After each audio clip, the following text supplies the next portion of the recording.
निंबोडी मांडवी येथील जवान गणेश भापसे हे इंडियन नेव्ही दलातून सेवानिवृत्त झाले असून त्यांच्या सन्मानार्थ भव्य मिरवणूक काढण्यात आली। जवान गणेश भापसेंची सवाद्य मिरवणूक। धर्माच्या आणि देशाच्या झेंड्याचा अवमान कुठे होणार नाही याची काळजी आणि दक्षता प्रत्येकानं घेतली पाहिजे। देशात देशभक्ती आणि हरिभक्ती महत्त्वाची असून देशातील जवानांमुळे संपूर्ण समाज घटक मोठ्या गुण्यागोविंदानं जीवन जगत आहे। निंबोडे गाव रत्नाची खान असून मेजर गणेश भापसेंसह माजी आमदार रावसाहेब म्हस्के, माजी आमदार बाबूराव भापसे यांच्यासारखे रत्न या गावात जन्माला आले असल्याचं श्रीराम महाराज यांचं मत होतं। पाथर्डी तालुक्यातील निंबोडी मांडवे येथील गणेश ज्ञानदेव भापसे इंडियन नेव्ही दलातनं सेवानिवृत्त झाले असून त्यानिमित्तानं त्यांचा निंबोडी इथं सपत्नीक भव्य मिरवणूक काढून नागरी सत्कार परिसराच्या वतीनं करण्यात आला। यावेळी सौ स्नेहल गणेश भापसे, श्रीमती शोभाताई ज्ञानदेव भापसे, युवा नेते कुशल भापसे, श्रीमती संगीताताई भापसे, मनोज म्हस्के, रवींद्र भापसे, सुभाषराव केकांड, शिवाजी लवांडे, भाऊसाहेब राजळे, सचिन नेहल, नितीन लोमटे, गणेश भापसे, भाऊराव भापसे, रामदास भापसे, अशोक भापसे, रोहिदास भापसे, बापासाहेब भापसे, सौ शारदा भापसे, दीपक वाकळे, बंडू पवार, शिवाजी देशमुख, अंबादास भापसे, संकेत मतकर, मेजर भीमराज पाटेकर, प्रशांत शिदोरे, अनिल सरोदे, विजय मुसळे, निखिल सरोदे, बाळासाहेब सरोदे, आकाश गव्हाणे, अंबादास भापसे, वामन भापसे यांच्यासह निंबोडी मांडवे, देवराई, त्रिभुवनवाडी, तिसगाव येथील अनेक ग्रामस्थ यावेळी उपस्थित होते। यावेळी अनेक प्रमुख मान्यवरांनी जवान गणेश भापसे यांच्या जीवन कार्याला उजाळा दिला। जवान गणेश भापसे यांनी देखील आपल्या सैन्य दलातील सेवेप्रसंगी अनुभव व्यक्त करताना म्हणाले की माझे वडील देखील सैन्य दलात होते, त्यांचीच प्रेरणा घेऊन मी देखील सैन्य दलात भरती झालो, परंतु सैन्य दलातील माझी कर्तबगारी पाहण्यासाठी वडील मात्र हयात नाहीत याचं दुःख व्यक्त करत वडिलांच्या आठवणीनं मेजर गणेश भापसे यांना देखील अश्रू अनावर झाले। या सेवापूर्ती सोहळ्यानिमित्त त्रिदल सैनिक संघटनेचे पदाधिकारी तसंच मित्रपरिवार, नातेवाईक, विविध गावचे ग्रामस्थ देखील मोठ्या संख्येनं उपस्थित होते। गणेशरावांबद्दल बोलायचं ठरलं तर आमचे गणेशराव त्यांचे पिताश्री कैलासवासी ज्ञानदेव भापसे साहेब हेही आर्मी मधनं रिटायर होऊन निश्चितच चांगल्या प्रकारची शेती या ठिकाणी करत होते, पण दुर्दैव की त्यांना आपल्यातून लवकर जावं लागलं। पण निश्चितच या कुटुंबाने निश्चितच एक देशसेवा करण्याचा एक अखंड वारसा पुढे चालू ठेवण्यासाठी त्यांचे चिरंजीवही देशसेवा करत राहिले। पण खऱ्या अर्थानं आपल्या सर्वांना अभिमान या गोष्टीचा वाटला पाहिजे की एका घरामध्ये आपला पत्नी, एका घरामध्ये आपला पती हा देशसेवा करतोय आणि आपल्या पतीनंतर आपला मुलगा ही देशसेवेसाठी आहे। निश्चितच त्या माऊलीचं आपण करावं कौतुक इतकं कमी आहे, कारण त्यांच्या मातोश्री शोभाजी ज्ञानदेव भापसे खरं यांचं आपण सर्वांनी खूप खूप कौतुक करायचं, टाळ्या वाजवायच्या, कारण निश्चितच आपल्या घरातील आपले पती हे देशसेवेला असताना त्याच पिरियडमध्ये ते सेवानिवृत्त होण्याच्या कालखंडामध्ये एक घरातील व्यक्ती सेवानिवृत्त झाला आणि दुसरा व्यक्ती लगेच देश सेवेसाठी पाठवणारी ही माता आहे। त्याच्यामुळे या मातेचं कौतुक करावं तितकं कमी। आणि निश्चितच देश सेवा करत असताना माझ्या या माता भगिनीने तसेच त्यांची पत्नी स्नेहलजी भापसे यांचंही सर्वांनी टाळ्या वाजवून खूप खूप अभिनंदन करायचे, कारण आपल्या पतीच्या पाठोपाठ आपल्या घराचं संसार, घराचं, कुटुंबाचं सर्व संसाराची धुरा सांभाळण्याचं काम ही त्या व्यक्तीने केलंय। त्याच्याबरोबर आपण सर्वांच्या वतीनं खरंच त्या कुटुंबाचं मानावं तितकं आभार कमी आहे। मी निश्चितच आमच्या गणेशरावांना त्यांनी देशसेवेमध्ये जे काही आपलं योगदान दिलं, खरं असं योगदान खूप कमी लोक देतात। आताच आपल्या या ठिकाणी मेजर साहेबांनी सांगितलं की आम्ही सर्व माजी सैनिक संघटना आम्हाला शासकीय योजनेमध्ये आता सरकारने भरपूर योजना दिल्या आहेत, पण भरपूर अशा अडचणी निर्माण होतात की त्या ठिकाणी आपल्याला बऱ्याचशा अडचणी परिसरामध्ये काम करत असतानाही जाणवतात। निश्चितच या गोष्टी खऱ्या आहेत, पण निश्चितच आपण सर्वजण इतक्या ताकदीने आपली संघटना उभी केली आहे, त्याच्यामुळे या संघटनेच्या माध्यमातून आपण आपले तर प्रश्न सोडवत आहे, पण आपण ज्या ठिकाणी आपल्या एक सारणीची गरज पडते त्या ठिकाणी आपण सर्वजण जाता। आपण वृक्ष लागवडीचा मोठा प्रकल्प करतात, समाज सेवेमध्ये आपण कधी कमी पडत नाही, त्याच्यामुळं आपलं खूप खूप कौतुक। आणि निश्चितच आता आमचा एक भाऊ रिटायर झालाय, आता आम्हाला केदार साहेब खूप दिवसापासून सर्व माजी सैनिकांचा आणि आजी सैनिकांचा सत्कार घ्यायचा होता. तर तालुक्याच्या वतीनं तर आज मी जाहीर करतो तुमच्या समोर, तुमच्या सर्वांचा सपत्नीक सत्कार 500 काय 1000 काय 2000 सैनिक जरी आले तरी खूप मोठा सत्काराचा कार्यक्रम आपण सर्वजण घेऊ. भगवंताच्या कृपेने संत महात्म्यांच्या आशीर्वादाने आणि परिसरातील आबालवृद्ध मंडळींच्या आशीर्वादाने, आई वडिलांच्या आशीर्वादाने आपल्या निंबोडी गावामधून देशसेवेसाठी गेलेले माननीय श्रीयुत गणेशजी भापसे साहेब यांचा आज सेवानिवृत्तीचा कार्यक्रम या ठिकाणी संपन्न होतोय आणि संपन्न होणाऱ्या कार्यक्रमासाठी सर्व स्नेहाची मंडळी या ठिकाणी उपस्थित आहे. सर्व क्षेत्रातील मान्यवर मंडळी या ठिकाणी उपस्थित आहे.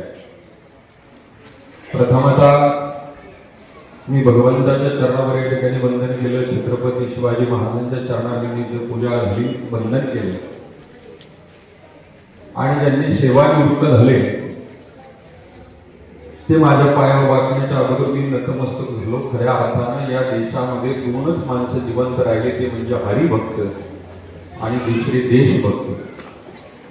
आणि म्हणून असा देशसेवा करून निवृत्त होऊन आलेला आपला एक देशसेवक यानं आमचं दर्शन घेण्यापेक्षा आमच्या अंगावरचे कपडे त्यांच्यामुळे सुरक्षित आहेत, ते म्हणजे देशसेवक गणेशजी भापसे साहेब. आम्हाला कीर्तन करत असताना, प्रवचन करत असताना या सर्व धार्मिक कार्यासाठी ज्या छत्रपती शिवाजी महाराजांना या धर्मरक्षणासाठी आपलं जीवन आयुष्य घातलं, त्याच पद्धतीने आजही देशामध्ये आपल्या धर्मरक्षणासाठी, आपल्या संतांच्या रक्षणासाठी, आपल्या माता मावल्यांच्या रक्षणासाठी, देवतेच्या रक्षणासाठी आजही आपले देशभक्त अविरत कार्यरत आहेत. म्हणूनच आपल्याला बिनधास्त या महाराष्ट्रामध्ये किंवा भारतामध्ये जीवन जगता येते. जर मागे वळून जर बघितलं तर मी निवास कॉलेजला असताना 2011 साली नेव्हीमध्ये भरती झालो. नेव्हीमध्ये भरती जेव्हा झालो त्यावेळेस मला नेव्हीतलं काहीच माहिती नव्हतं. भरती झालो ज्यावेळेस ट्रेनिंगला गेलो, ट्रेनिंग INS चिल्का ओडिसाला होती. ज्यावेळेस ट्रेनिंगला गेलो त्यावेळेस खूप असं खडतर ट्रेनिंग वाटलं, का की सुरुवातीला कधी रनिंग केलेली नाही, कधी कोणती प्रॅक्टिस केली नाही, पोलीस भरती नाही, काहीच नाही. अचानक भरती झालो आणि गेल्यामुळे थोडासा सुरुवातीला त्रास झाला, पण सहकारी मित्रमंडळी आणि बरोबरच्या मित्रांनी थोडासा हौसला दिला आणि सांगितलं हे असे दिवस पण निघून जातील. तरी सगळे दिवस सारखे नसल्यामुळं पूर्ण ट्रेनिंग पूर्ण करून पहिल्या गोष्टी माझं INS किरपानला झालं. INS किरपानला ज्यावेळेस मी गेलो त्यावेळेस मी प्रथम शिप बघितलं. पहिल्या वेळेस मी शिप बघितलं, त्याच्या आधी मी नेव्हीचं शिपच बघितलेलं नव्हतं. ज्यावेळेस शिपमध्ये गेलो, शिपमध्ये गेल्याच्या नंतर एक आम्हाला मेस अलॉट झाली. मेस अलॉट म्हणजे आमचं राहण्याचं ठिकाण. राहण्याचं ठिकाण म्हणजे आपण जर आपल्या घराची खोली बघितली तर एक खोली म्हणजे 2 खोल्या घ्या, 2 खोल्याच्या एवढ्या जागेत आम्ही 31 जण राहायचो. आणि त्याच्यात कसं सर्वाइव्ह करायचं, 20-25 दिवस पाण्यामध्ये विदाऊट नेटवर्क राहायचं. खूप असं कठीण होतं, पण तरी ते पण दिवस कायमचे लक्षात राहतील. तसेच त्याच्यानंतर माझी पुढची पोस्टिंग आली ती ईस्टर्न नेव्हल कमांड विशाखापट्टणम. तिथं एअरक्राफ्ट, शिप, सबमरीन यांच्याशी संदेशवहन, सॅटेलाइट आणि रेडिओ कम्युनिकेशनची जबाबदारी देण्यात आली. ती पण उत्कृष्टरीतीने पार पाडण्याचा प्रयत्न केला. त्याच्यानंतर मी बऱ्याच वेळा विचार करायचो की आपण महाराष्ट्राचे असून मुंबईत आपलं ट्रान्सफर येत नाही. 5-6 वर्ष झाली तरी पण मुंबईला काय ट्रान्सफर आलं नाही. तर 1-2 महिन्याच्या नंतर माझं ट्रान्सफर मुंबईला आलं. मला आनंद झाला, का बरं झालं आता ट्रान्सफर मुंबईला आलं, थोडंसं रिलॅक्स होईल, घरी पण आपल्याला जास्त वेळ जाता येईल.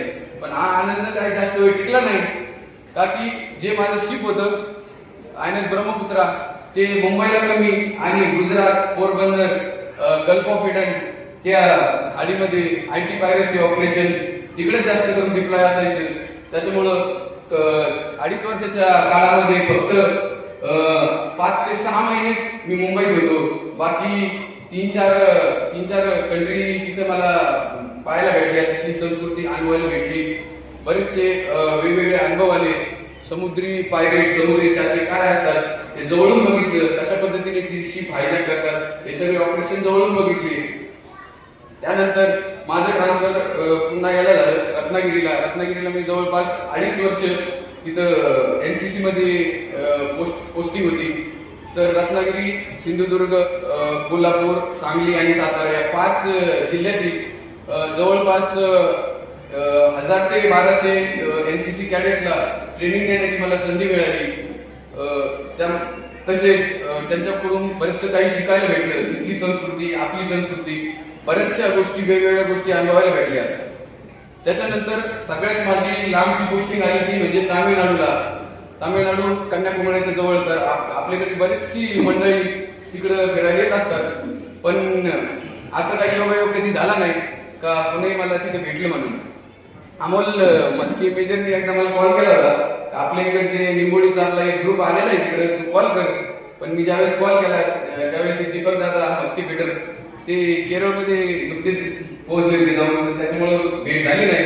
असो, त्याच्यानंतर माझ्या आयुष्यातला गर्वाचा क्षण म्हणजे माझं ट्रान्सफर त्याच्यानंतर आलं INS विक्रमादित्य. INS विक्रमादित्य म्हणजे नेव्हीतलं सगळ्यात मोठं शिप म्हणजे तुम्हाला सांगायचं जर झालं तर 290 मीटरचं, म्हणजे इथून तर आपल्या निंबोडी फाटे इतकं मोठं आणि 22 मध्ये 11 खाली आणि 11 वरती. त्याच्याबरोबर हेलिकॉप्टर ऑपरेशन्स आणि फायटर जेट त्याच्यावर लँडिंग टेक ऑफचं त्याचे अनुभव मिळाले. तसेच सेवा देण्याची तिथं पण संधी मिळाली. त्याच्यानंतर लास्ट लेगला माझं ट्रान्सफर आलं कर्नाटका कारवारला आल्यावर बराचसा वेळ माझा डॉक्युमेंटेशन करण्यात गेला. आपले जे रिटायर फौजी आहेत त्यांना माहिती जवळपास 1 वर्ष कमीत कमी आपल्याला सर्व डॉक्युमेंटेशन करायला लागते. प्रतिनिधी मयूर मुखेकर, न्यूज टुडे 24, करंजी.